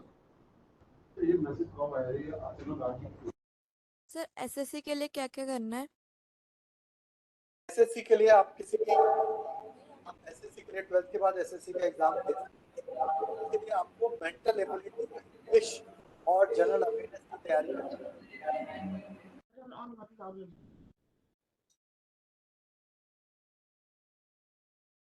आप समझते हैं? 12th के बाद दे सकते हैं। बेटा आपको क्या करना चाहिए? आपका I think she wanted a long answer. आपको क्या करना चाहिए? आप अपने 11th-12th के साथ साथ आप अपनी मेंटल एबिलिटी की तैयारी करें, विच मींस जो एक मैथमेटिक्स के क्वेश्चंस होते हैं, जो मेंटल एबिलिटी के क्वेश्चंस कहलाते हैं, उनकी तैयारी कीजिए। सबसे पहले आप क्या करें, SSC का पास सैंपल पेपर निकाल लें, जो वेबसाइट पे अवेलेबल है, उसको डाउनलोड कर लें, उस पेपर को करके देखें, आपको पेपर का पैटर्न समझ आ जाएगा, किस टाइप के क्वेश्चंस आते हैं वो आपको समझ आ जाएगा। मार्केट में SSC एग्जाम की तैयारी करने वाली बुक्स अवेलेबल है, जो बहुत महंगी बुक्स अवेलेबल नहीं है, गाइड्स अवेलेबल हैं, वो आप गाइड खरीद सकते हैं, जिससे आप रेगुलर प्रैक्टिस कर सकते हैं। Good evening, BSF 159 battalion. I have a question. NDA के लिए कौन सी स्ट्रीम बेस्ट होगी? प्लीज एक बार अपनी यूनिट बताएं जो क्वेश्चन पूछ रहे हैं। 36 battalion. We have a question, sir. 36 battalion BSF Greater Noida. Okay, 36 battalion question पूछिए। सर मुझे ये पूछना था, स्पोर्टिंग करियर में अगर कोई भी कुछ करना हो तो कौन सा फील्ड सबसे बेस्ट रहेगा? शूटिंग करियर करना है। देखिए Sporting. Shooting sir means sporting. Sports में जाना है, स्पोर्टिंग करियर करना है। स्पोर्टिंग करियर का दो मतलब है, आप क्या स्पोर्ट्स पर्सन बनना चाहते हैं या आप स्पोर्ट्स से एसोसिएट होकर अपना करियर बनाना चाहते हैं? Sports person. स्पोर्ट्स पर्सन बनना चाहते हैं। देखिए आज की डेट में हर इंस्टीट्यूशन, यूनिवर्सिटी स्पोर्ट्स पर्सन को एडिशनल वेटेज देता है एडमिशन के टाइम पे, ठीक है। तो आपको काफी लीवे मिलता है कि आप अपनी स्पोर्ट्स को आगे बढ़ा पाए। फॉर एग्जांपल यदि आप एथलीट हैं या फुटबॉलर हैं तो आप अपनी जोनल कॉम्पिटिशन्स में, इंटर स्कूल कॉम्पिटिशन्स में, जोनल पे, स्टेट लेवल पे पार्टिसिपेट करते चले जाएं। जो भी आपने सब्जेक्ट्स लिए हैं उससे कोई भी सब्जेक्ट रुकावट नहीं है या फैसिलिटेटर नहीं है। आप वो सब्जेक्ट पढ़ें जिसमें आप अच्छी तरह कर पाए, जो आपको बहुत स्ट्रेस ना हो। आप अपने स्पोर्ट्स करियर को आगे बढ़ाएं और कॉलेज में एडमिशन ले लें, ऐसे कॉलेज में जहाँ पे आपके रिलेवेंट स्पोर्ट्स को अलग वेटेज मिलती है ताकि एडमिशन में फायदा हो और आपको स्कूल की टीम में, कॉलेज की टीम में एडमिशन मिल पाए जिसकी वजह से आप खेल पाए। सेक्टर हेडक्वार्टर मालदा से क्वेश्चन है sir. Sir, 159 battalion, a question. Sir sector headquarter Malda से क्वेश्चन है sir. Is it mandatory to know CBSE format for like exams like NTA and WBCS? आप सीनियर सर 195 से एक क्वेश्चन है सर। 56 बटालियन से 159 battalion. Sir 195 battalion से question. आप please बारी बारी से सवाल करें, अदरवाइज 159 battalion. सर 90 बटालियन से। So 159. तो ओवरलैपिंग अब क्वेश्चंस हो रहे हैं, इसलिए बारी बारी से अपने सवाल करें। अभी 56 बटालियन बीएसएफ से कोई क्वेश्चन पूछ रहे थे, प्लीज वो पूछिए। Good evening, sir. Good evening, sir. I am Rinku from 10th standard. I have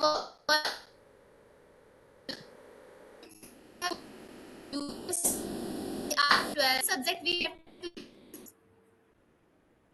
56 battalion आपका सवाल जो है वो वॉइस क्लियर नहीं है। 56 बटालियन फिर से एक बार बोलिए क्वेश्चन अपना। 56 बटालियन आपकी वॉइस क्लियर नहीं है। Okay, sir. I'll repeat again my question. If we want to do UPSC, which subject we have to choose for UPSC other than 11th and 12th standard? UPSC करना है, UPSC करना है आपको। UPSC करना है तो आपको 12th में क्या सब्जेक्ट लेने चाहिए? अपने मनपसंद के सब्जेक्ट लेने चाहिए। फॉर एग्जांपल यदि आपको लगता है कि आप ह्यूमैनिटीज में बहुत कंफर्टेबल हैं तो आप ह्यूमैनिटीज में political science, history, sociology, psychology, English ये सब्जेक्ट्स ले सकते हैं। और उसके बाद मैंने बोला आप बैचलर्स के टाइम पे या तो लॉ परस्यू करें यदि आपका उसमें इंटरेस्ट है, आपकी पर्सनैलिटी वैसी है, 5 साल का इंटीग्रेटेड प्रोग्राम है, या आप बैचलर्स इन पॉलिटिकल साइंस भी कर सकते हैं जिससे आपको थोड़ा अवेयरनेस ज्यादा बढ़ेगी, या आप सोशियोलॉजी, साइकोलॉजी एरिया भी लेके आगे कर सकते हैं। Question for candidate battalion. Good evening, sir. 59 battalion. Hello, sir. I have a question. So there are certain examinations so there are certain type of examinations which also require interviews. So how can 10 बाकी station hold on please. so there are certain hold on. Good evening, sir. May I speak, sir? 102 battalion. May I speak, sir? 102 battalion.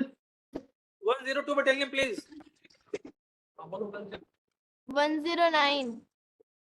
109 please आप note करें। Good evening, sir. We are from 102 Battalion BSF. Sir, my question is that, sir, I'm from, my science is very good, but I'm very weak at maths, and I want to be a pilot in my career. So, what I have to cover for that to be better in maths and both in science maths. So, how I will cover it? This is my question. पहले सबसे important है, pilot बनने के लिए आपको physics और maths आना चाहिए। 12th के बाद यदि आपको पायलट की ट्रेनिंग चाहिए तो आपको फिजिक्स एंड मैथ्स कंपलसरी है, उसके बेसिस पे ही आपका एग्जाम होगा, पहली बात। दूसरी बात, बहुत अच्छी बात है कि आप अपनी वीकनेस समझते हैं, आपको पता है कि आप इस एरिया में वीक है, आपको एक्स्ट्रा मेहनत करनी चाहिए मैथ्स के फंडामेंटल्स क्लियर करने के लिए, और थोड़ा एक्स्ट्रा मेहनत करें, सैंपल पेपर्स करें, सब्जेक्ट्स को ध्यान से पढ़ें। आज के डेट पे तो यूट्यूब पे भी वीडियोस अवेलेबल हैं समझने के लिए, वो करें। मैंने पहले भी बताया, वैदिक मैथ्स करें, प्रैक्टिस पेपर्स करें, आप मैथ्स कवर अप कर पाएंगे। स्कूल से आगे चलें, अपने लिए गोल बना लें कि 31 अगस्त तक आप इस क्लास का मैथ्स का सिलेबस खत्म कर लेंगे, ताकि आपकी प्रैक्टिस ज्यादा हो पाए, तो आपके बहुत अच्छे नंबर आएंगे और सडनली आप रियलाइज करेंगे कि आपको मैथ्स अच्छा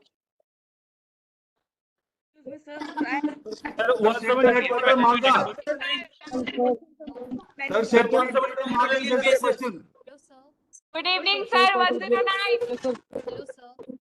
Sir, is it mandatory? BSF academy Satanpur की तरफ से question 172 battalion BSF sir. To clear exams like 72 आप वेट करें, 172 बटालियन वेट करें, 9 बटालियन क्वेश्चन करें। पहले हमने पूछना है। Good evening, sir.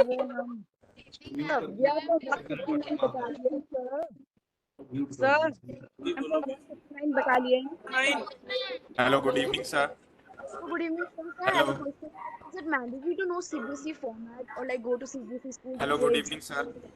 Or WBC? Section नाम बताइए प्लीज। Hello. 109 battalion BSF. 109 बोला। 109 battalion. How to focus in study?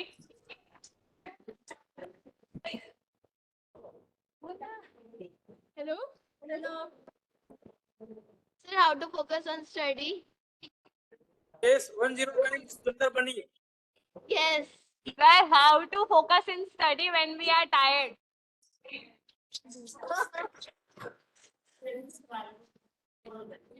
Sir sector headquarter Malda से क्वेश्चन है सर। वेट करें, पहले क्वेश्चन का जवाब अभी नहीं गया है। मेरा क्वेश्चन ये है कि बहुत पढ़ के टायर हो गए या वीडियो देख के tyre? Very interesting, very sweet.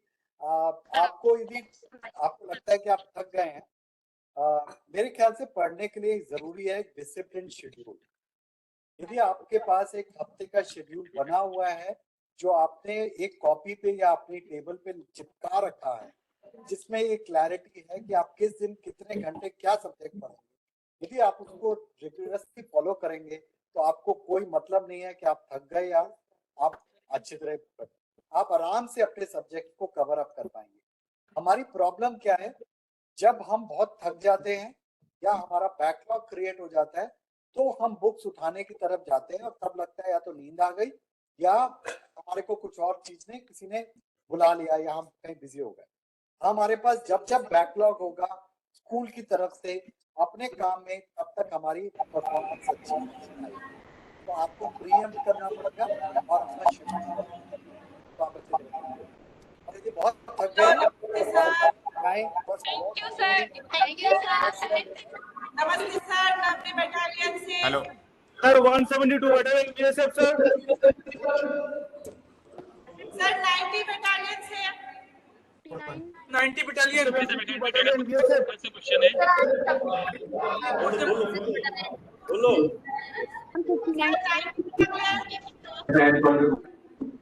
बस 90 बटालियन क्वेश्चन पूछिए, बाकी स्टेशन थोड़ा अभी रुक जाए। सर अभी हिस्ट्री में क्या कैरियर हो सकता है सर? हिस्ट्री में 90 बटालियन क्वेश्चन आप रिपीट करें एक बार। सर 12th का एग्जाम देकर बच्चे अभी ये कॉलेज में हिस्ट्री से क्या कैरियर बन सकता है सर? हिस्ट्री बहुत इंटरेस्टिंग सब्जेक्ट है, बहुत इंटरेस्टिंग सब्जेक्ट लगता है बच्चों को। क्या कर सकते हैं हिस्ट्री के बाद? क्या मैं हिस्ट्री के बाद सिविल सर्विसेज कर सकता हूँ? हिस्ट्री के बाद मैं लॉ कर सकता हूँ? बिल्कुल कर सकता हूँ। क्या मैं बैचलर्स इन हिस्ट्री करने के बाद पब्लिक पॉलिसी बिल्कुल जा सकता हूँ? क्या मैं हिस्टोरियन बन सकता हूँ? बिल्कुल बन सकता हूँ। अमेजिंग ऑप्शन अवेलेबल है।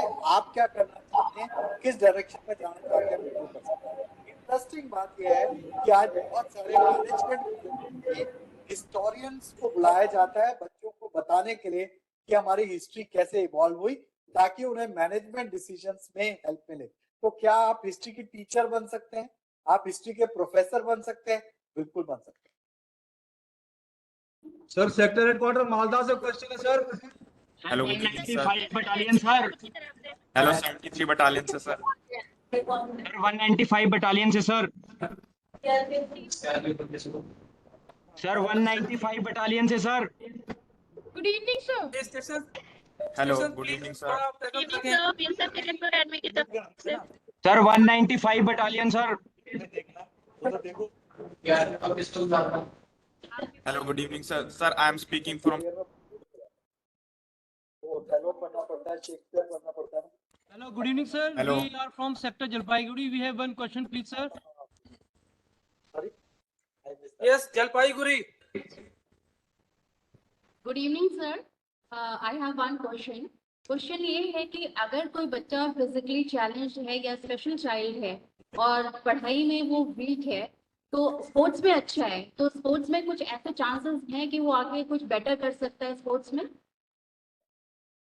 बिल्कुल है, बहुत सारी अपॉर्चुनिटीज है, बिल्कुल कोई रुकावट नहीं है किसी भी तरीके की, चाहे वो स्पोर्ट्स मैनेजमेंट या रिस्पेक्टिव स्पोर्ट्स या स्पोर्ट किसी भी एरिया में जा सकता है, कोई दिक्कत नहीं है। Sports management suddenly has emerged as a very big segment. तो आप देखिए, हम आईपीएल की बात करते हैं, हम कबड्डी लीग की बात करते हैं, तो हमारी कंट्री में तो स्पोर्ट्स की यूनिवर्सिटीज भी खुल गई हैं। तो क्या बच्चा उन स्पोर्ट्स यूनिवर्सिटीज में जाके कुछ पढ़ाई कर सकता है? बिल्कुल कर सकता है। Hello, good evening, sir. Hello, good evening, sir. I'm speaking from 73 Battalion.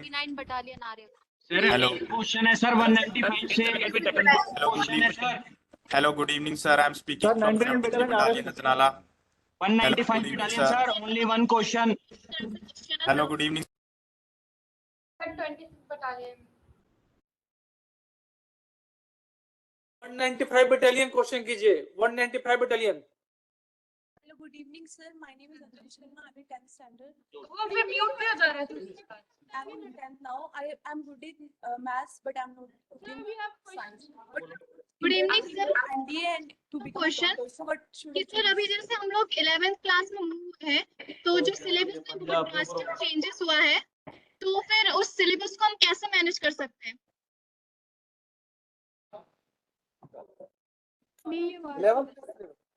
Good evening sir. Good evening देखो, मैं सर। आपको बताता हूँ, बोलिए बोलिए। सर अब जैसे हम लोग 10th से 11th में मूव है तो सिलेबस में ड्रास्टिक चेंजेस हुए और न्यू न्यू टॉपिक्स आए हैं, तो उसको हम कैसे मैनेज कर सकते हैं? आपके लिए तो सब नया है, मतलब ये तो आपके तो मतलब आपको तो पता ही नहीं कि पुराना सिलेबस क्या था, उसका तो कोई मतलब ही नहीं है आपके लिए। आपके हिसाब से नया सिलेबस डेवलप किया गया है, जो भी बना है आप उसको फॉलो करेंगे, अपने स्कूल के हिसाब से चलेंगे, कोप अप करने की तो कोई बात ही नहीं है ना। आप इस चिंता में क्यों है कि सिलेबस बदल गया है? आपके लिए बदला है तो 15-20 लाख बच्चों के लिए बदला है, कोई परेशानी की बात नहीं है। और आप ऐसा नहीं हुआ कि सडनली सरकार ने बोला कि हमने 9th-10th में तो कुछ और पढ़ाया, बिल्कुल 11th में बिल्कुल अलग पढ़ा देंगे, ऐसा बिल्कुल नहीं है। एक्सटेंशन है, कुछ एडिशंस मॉडिफिकेशंस हुए हैं, लेकिन उससे आप बिल्कुल तकलीफ ना करें, परेशान ना। Good evening sector headquarter Malda. Headquarter Malda से क्वेश्चन है sir. Hello. Hello, good evening, sector sir. Headquarter Malda. Hello. Good evening, sir. 99 battalion RF। Good evening. Hello, good evening, sir. I'm speaking from 73 Battalion. But I have both interest in NDA and to become a doctor. So what should I choose?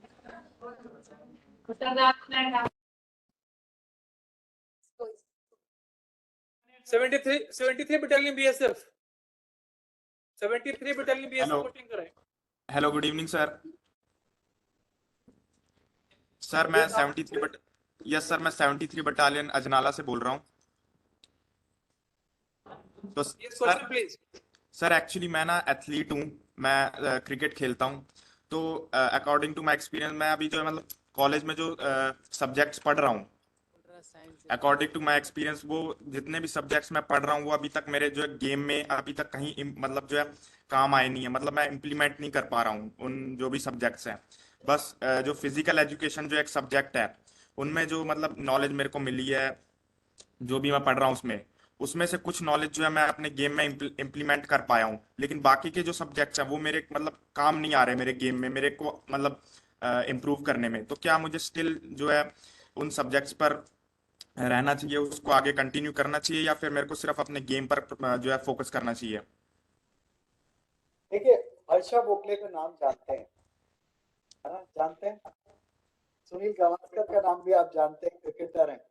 आज हर्षा भोगले ने MBA किया IIM Ahmedabad से। आज यदि वो एक lecture लेने आते हैं तो 5 लाख रुपए चार्ज करते हैं, और क्रिकेट की कमेंट्री में काफी जाना पहचाना नाम है। पॉइंट मैं आपको बताना चाह रहा हूँ, आप अपने गेम में अच्छे हैं, बहुत अच्छी बात है, अप्रिशिएटेड, बहुत ही तारीफ के काबिल बात है कि आप अपने गेम को अच्छा खेलते हैं, उसको आगे बढ़ाएं। लेकिन क्रिकेट या आर्ट के एरियाज में कब कोई रोड ब्लॉक आ जाएगा आपको नहीं पता। It is very competitive.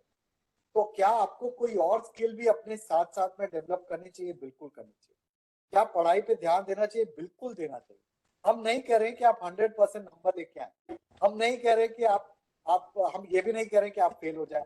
हम कह रहे हैं कि आप इतना पढ़ें, अभी उसको जज मत करें कि पढ़ाई मुझे कब काम आएगी, शायद काम आएगी। आज आप मान लीजिए कबड्डी लीग में जाते हैं, क्रिकेट लीग में जाते हैं, तो वहां पे बिजनेस की नॉलेज आपके लिए काम आती है, लोगों को मैनेज करने की, मार्केटिंग की नॉलेज आपको काम आएगी। तो आज जज मत करें, जो सब्जेक्ट लिए हैं उसमें अच्छी तरह पढ़ते चले जाएं, आपका रास्ता अपने आप खुलता चला।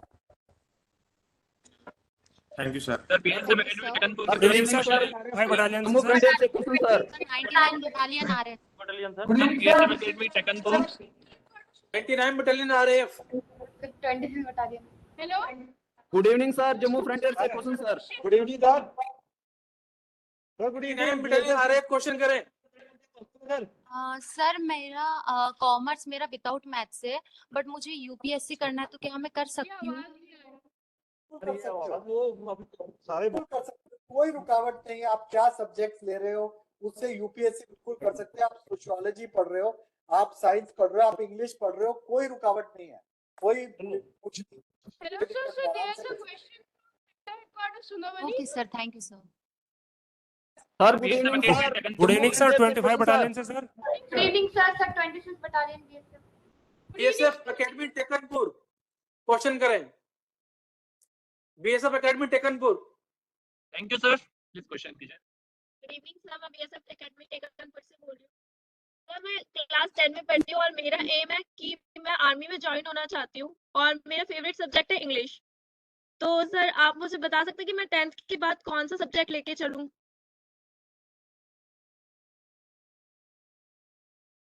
आर्मी में जाना है या तो आप एनडीए के थ्रू जा सकती हैं, या आप अपनी ग्रेजुएशन के बाद अपने कोर्स को लेके सीडीएस के थ्रू जा सकते हैं। तो क्या सब्जेक्ट पढ़ें? आपको फिजिक्स और मैथ्स तो करना ही पड़ेगा यदि आपको एनडीए में जाना है तो, ठीक है, ये सब्जेक्ट लेके आप कर सकते हैं। Good evening sir. Good evening sir, 25 battalion से sir. Sir 26 battalion. 25 battalion sir Jammu frontier से question sir. Good evening sir. 26 battalion sir. Good evening sir. Any question from CRPF Public School Dwarka, Rohini or Rangareddy? 26 battalion. Good evening sir. Yes, CRPF Public School Dwarka question करें।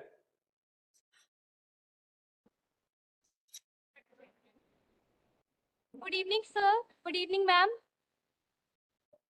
Sir, my name is Zainab Khan. I am student of class 9th of केंद्रीय विद्यालय Sundarmani. Sir मेरा question है कि मैं अभी class 9th में हूँ, तो मैं अगले साल जब मेरा 10th हो जाएगा तो मैं एनडीए में जाना चाहती हूँ। तो क्या सर मैं एनडीए की तैयारी आफ्टर 10th के बाद शुरू करूँ या 12th के बाद शुरू करूँ? आपको 10th और 11th के बीच में 3 से 4 महीने का, 3 महीने का कम से कम ब्रेक मिलता है। जब स्कूल शुरू होते हैं थोड़ा ब्रेक तो मिलता ही है। तब आप पहली बार एनडीए का पास पेपर अटेम्प्ट करके देखें और 11th 12th में थोड़ा थोड़ा तैयारी करें तो आपको फायदा मिलेगा। अभी से तैयारी करने की बिल्कुल जरूरत नहीं है। एक बात ध्यान पर रखें, थोड़ी सी जनरल अवेयरनेस पे रेगुलरली ध्यान रखें। तो मैंने बोला था आप एडिटोरियल ऑफ न्यूज़पेपर रेगुलरली पढ़ें।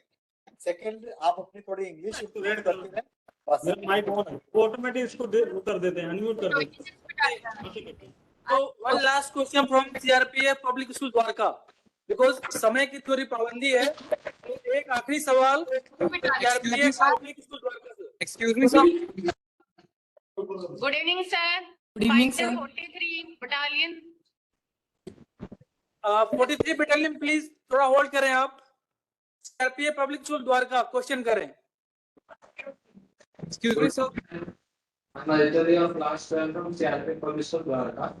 First of all, I would like to thank you for this enlightening workshop, and I would like to know about the career opportunities which are unexplored and where more opportunity of employment are there in near future.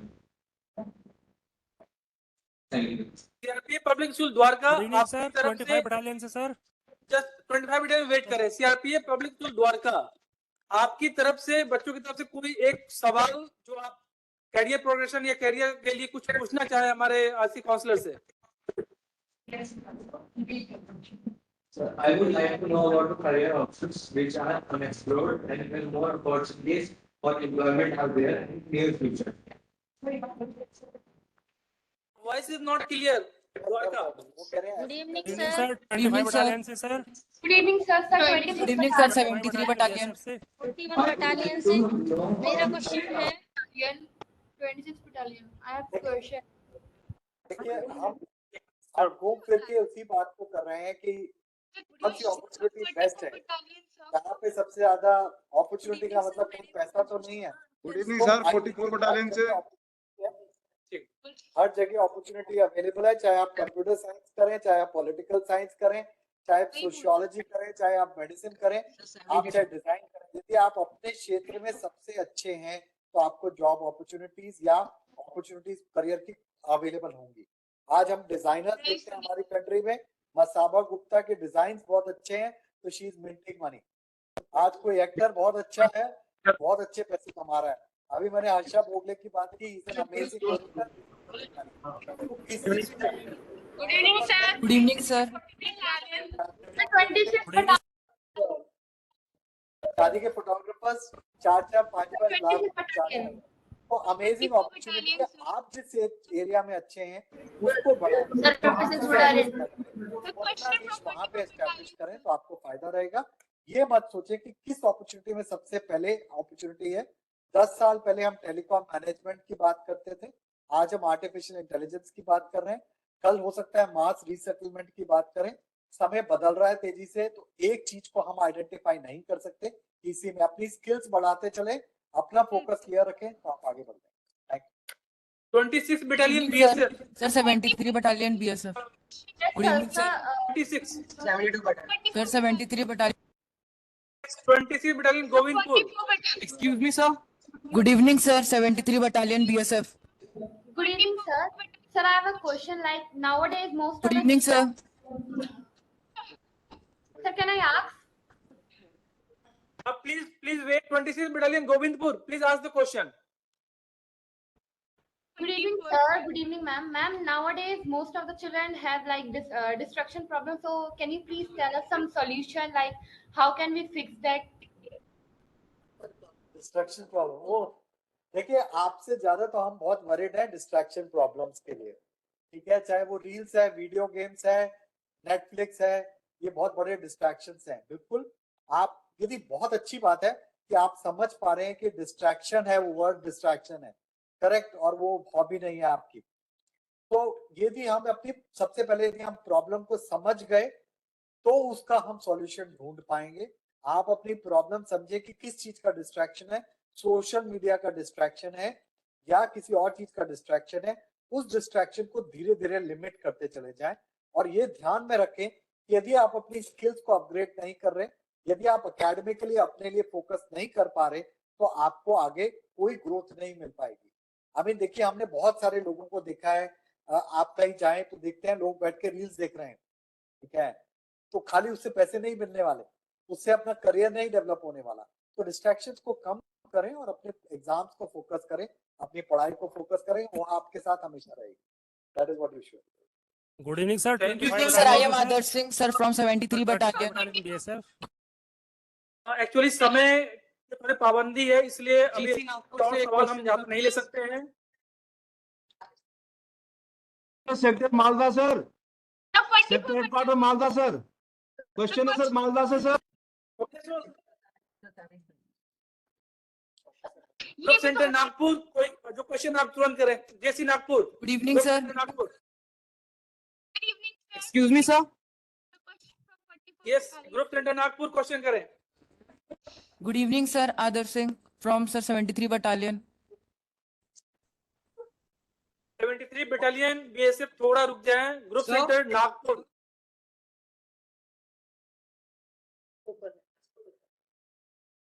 Group centre Nagpur question करें immediate.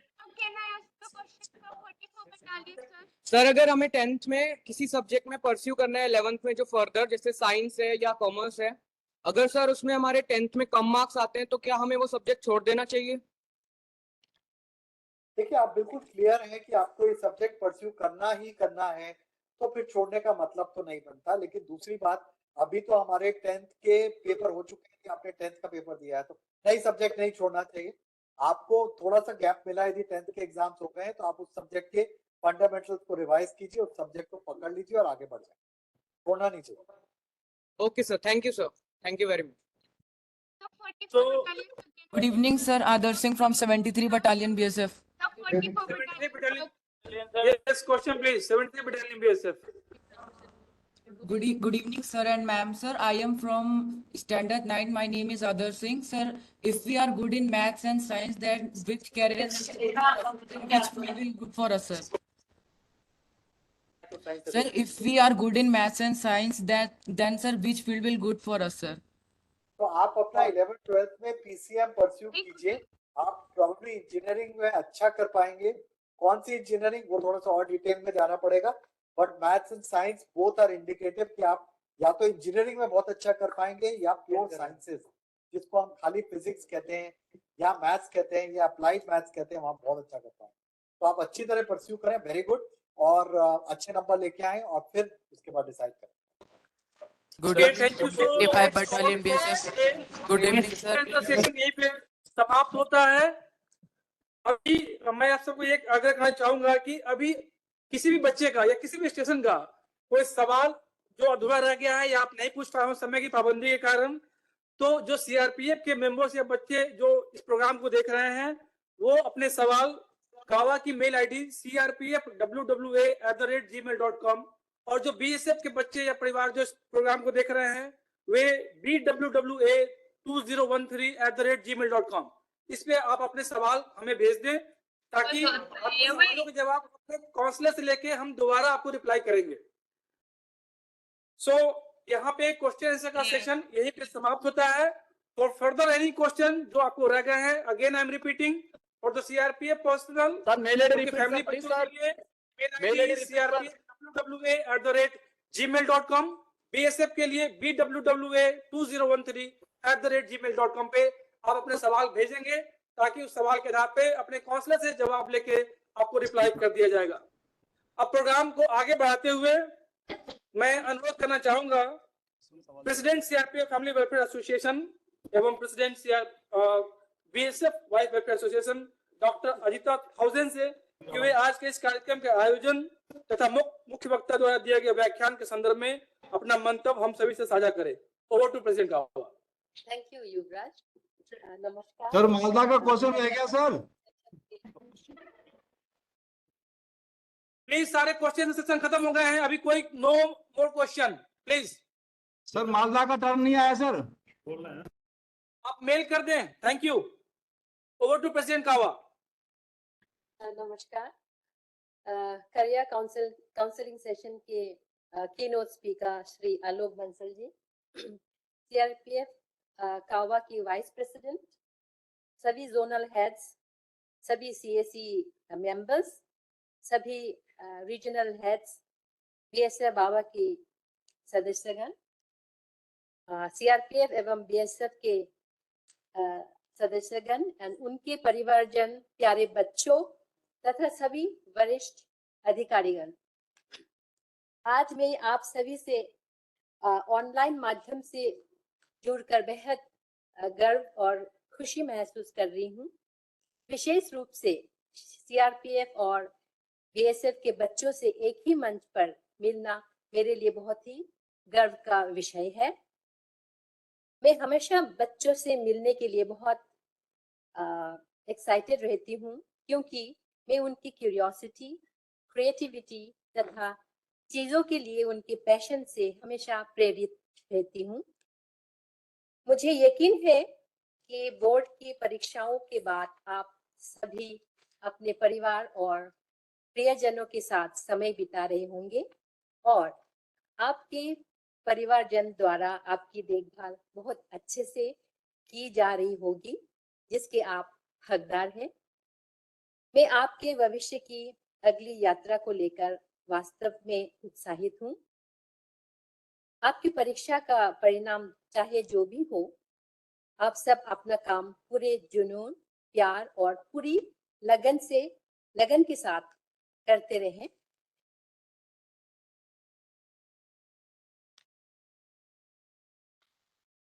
हर किसी के जीवन की यात्रा एक जैसी नहीं होती। जीवन जिस रूप में भी आपके समक्ष आए, आप उसे जोश और उत्साह के साथ उसे स्वीकार करें। जीवन के अगले कुछ साल में आपको सामने आने वाली चुनौतियों का सामना सकारात्मक सोच व खुले मन से करना है। स्वयं पर भरोसा रखें और बड़े लक्ष्य निर्धारित करें। उसे पाने का सकारात्मक जुनून पैदा करें। विश्वास से भरे छोटे छोटे कदमों के साथ आगे बढ़ते रहें। सकारात्मक रहे, सफलता आपके कदम जरूर चूमेगी। मैं समझती हूँ कि जीवन में सकारात्मकता बनाए रखने के लिए एक एक्सपर्ट करियर काउंसलर की मार्गदर्शन की आवश्यकता पड़ती है। इसलिए न्यू एकेडमिक सेशन शुरू होने से पहले कावा ने सीआरपीएफ एवं बीएसएफ के बच्चों एवं उनके पेरेंट्स के लिए एक करियर काउंसलिंग सेशन आयोजित करने का निर्णय लिया। सभी की गाइडेंस के लिए आज हमारे बीच करियर काउंसलर श्री आलोक बंसल जी आए तथा आज के इस महत्वपूर्ण विषय पर आप अपने सुझाव से सभी का मार्गदर्शन किया। इसके लिए मैं उनका तहे दिल से आभार प्रकट करती हूँ। मुझे पूर्ण विश्वास है कि आज के इस काउंसलिंग सेशन से आप सभी को बेनिफिट मिला होगा तथा आपको फ्यूचर करियर सिलेक्शन में भी इसके काफी मदद मिलेगी। अंत में मैं सभी बच्चों और उनके पेरेंट्स को न्यू एकेडमिक सेशन के लिए ढेरों शुभकामनाएं देती हूँ। नमस्कार। Thank you ma'am. और अब मैं कार्यक्रम के लास्ट में अनुरोध करना चाहूंगा प्रेसिडेंट कावा से कि वे मुख्य वक्ता को कावा की स्मृति चिन्ह भेंट कर उन्हें सम्मानित करें।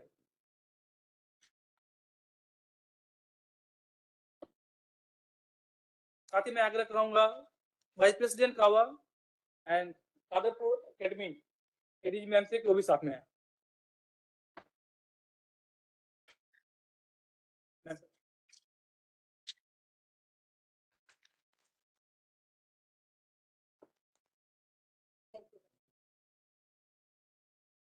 और अब मैं अनुरोध करना चाहूंगा प्रेसिडेंट बावा से कि वे बीएसएफ की तरफ से प्रतीक चिन्ह भेंट कर उन्हें सम्मानित करें और साथ में मैं आग्रह करूंगा बीएसएफ की सम्मानित सदस्यों से कि वो भी मैम के साथ आए। मैम।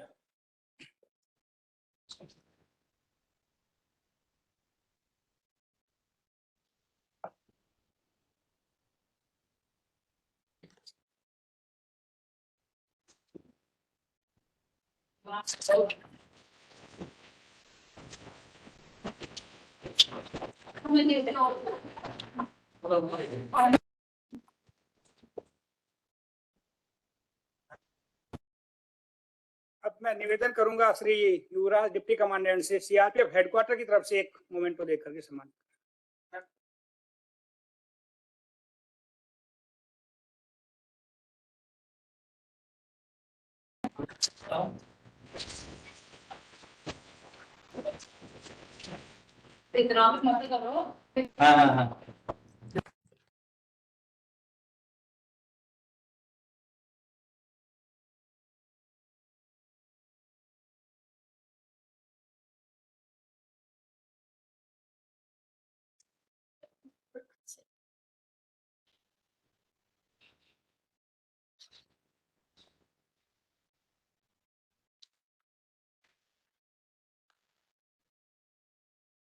हाँ हमें पूर्ण विश्वास है कि श्री आलोक बंसल द्वारा आज का किया गया कैरियर काउंसलिंग सेशन सभी के लिए अवश्य लाभप्रद रहा होगा।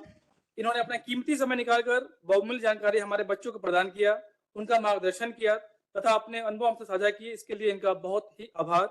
हमें आशा ही नहीं अपितु पूरी उम्मीद है कि इस सेशन में उपस्थित सभी कार्मिक परिवार तथा खास तौर पर 9वीं, 10वीं, 11वीं एवं 12वीं के छात्र तथा छात्राएं इनके द्वारा दिए गए सुझावों से लाभान्वित हुए होंगे। मैं यहाँ पर आप सभी पेरेंट्स से यह भी साझा करना चाहूंगा कि आलोक बंसल जो कि एक प्रोफेशनल कैरियर काउंसलर हैं तथा जिनके मार्गदर्शन में कई बच्चों ने राष्ट्रीय व अंतर्राष्ट्रीय स्तर पर बेहतरीन मुकाम को हासिल किया है, कि स्वयं की अपनी एक इंस्टीट्यूट है जहां प्रति स्टूडेंट काउंसलिंग फी 5,000 रुपए राशि है। परंतु आज के इस कार्यक्रम में इनकी तरफ से घोषणा की गई है कि सीआरपीएफ और बीएसएफ के बच्चे या उनके पेरेंट्स जो इनसे काउंसलिंग व्यक्तिगत रूप से चाहेंगे उनके लिए यह राशि 3,000 रुपए निर्धारित की गई है।